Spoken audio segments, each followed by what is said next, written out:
my name is David Wales, and this is my report for my assignment number 4. So I'll run it first.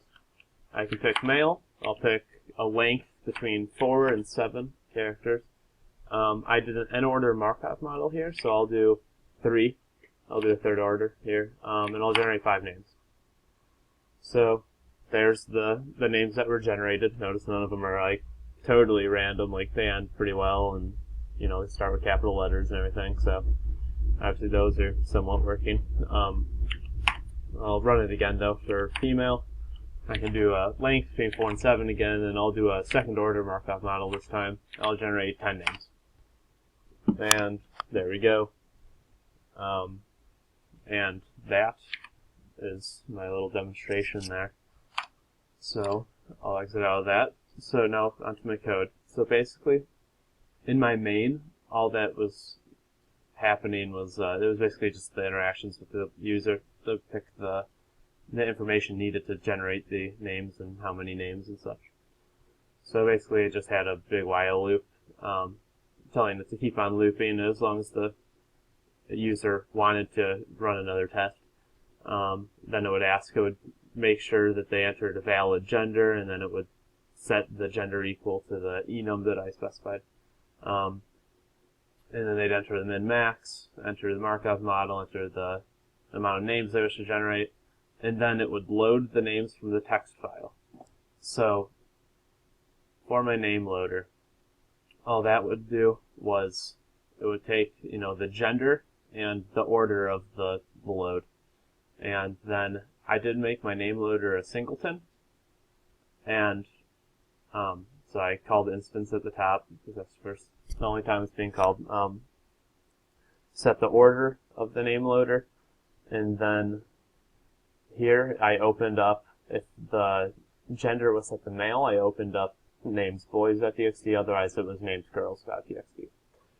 So then all I did here was, while there was a line to grab, it would insert that name into the known names, which I used to check whether or not the name was unique later on. And then here I would, you know, take the first character, and, you know, that's index 0. So then if I picked a second order Markov model, it would have to enter 2 of these underscores before that. So then that's what this while loop did. And then here, if it was the first index, so the second character, it would put 1 underscore, and then here it would grab the letter previous. So this would grab the index 0 and then add it to the string. And then out here it would add the current letter as the end, and then it would store it in the map. And then down here, once it was finished going through the entire name, it would then add the end of the name. So it would go through and, you know, just keep on adding them, take the, you know, the current line size minus the order, and then it would add the underscores that were needed, and then it would store it into the map. I use an unordered map for my names. So then in my main, it keeps on going, and it goes down to this while loop here, where while the list of names are less than the names asked to be generated, then it generates a name.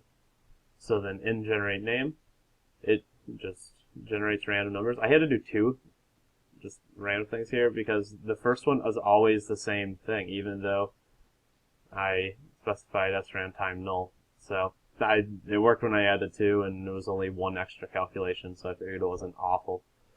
And then it would get a character.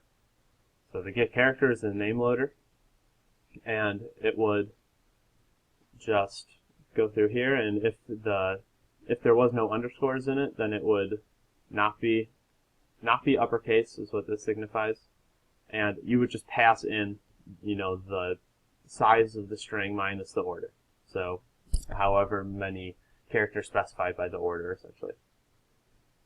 And then in my gen car, it would just go through, it would test all the ASCII values, and if the running total, which I picked as, or I just did was it would take the occurrences of that string. So like underscore underscore A may have happened 16 times.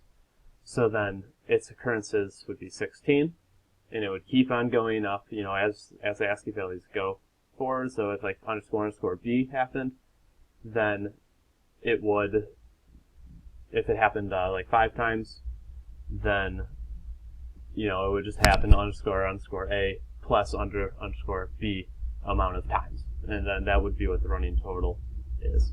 And then here it would take the running total divided by the total of that entire column, so all the possibilities of underscore underscore whatever the next character is. It would find the total amount of occurrences that could happen, and then if the percentage, the random number generated in name generator, was less than that running total divided by the total amount of occurrences that could happen, then that next the character being considered is the correct character.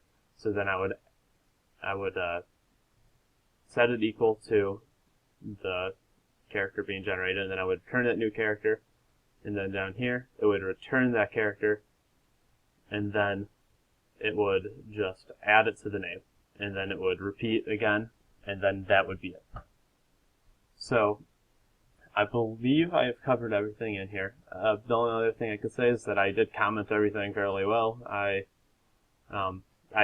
Although this is all set up for if I ever wanted to use Doxgen or whatever, I don't know why I would for this assignment, but might as well do that. So that's all I have for you today, so thank you very much.